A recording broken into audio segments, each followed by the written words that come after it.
Mga nanay ang bida sa biyahe ni Drew sa Zambales. Narito ang pasilip sa espesyal na Mother's Day episode. Nanay, inay, mommy, mama, ma. Iba't iba man ang tawag sa kanila. Ngayong araw ng mga ina, sa biyaheng ito, sila ang bida.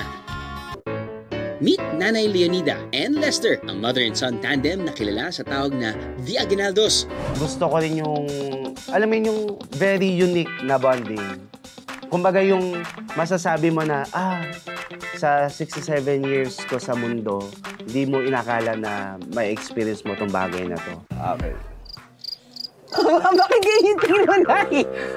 Hindi ko makapaniwala. Hindi ka... Kasama tayo. Talaga po? Pumapayag ka sa kapamak. Hindi, Parang mapapahamak ka.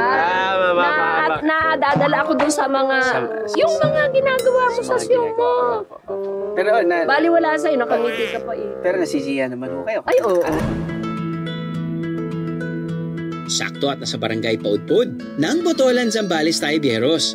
Ang matagal ng inaasam-asam na pahinga ni Nanay Leonida at Lester, achieve yan dito. Sa food truck ni Kyle, luto ng kanyang nanay ang naging inspirasyon sa specialty niyang adobo flakes rice bowl. Di talaga ako marunong magluto at all. Yung nanay ko may adobo flakes. May naka-ready na talagang adobo flakes sa bahay just in case tinatamad siya magluto. Kaya naman, adobo flakes para sa moms out there. Gusto namin pasahin kayo. Matatapos ba ang biyahe ni Lester at Nanay Leonida nang wala tayong pasabog sa dulo? Gusto ko sa buhay mong to, moving forward, Maging masaya ka lang. Ngayong Mother's Day, tara na't ibigay ang the best sa ating mga nanay sa Zambales.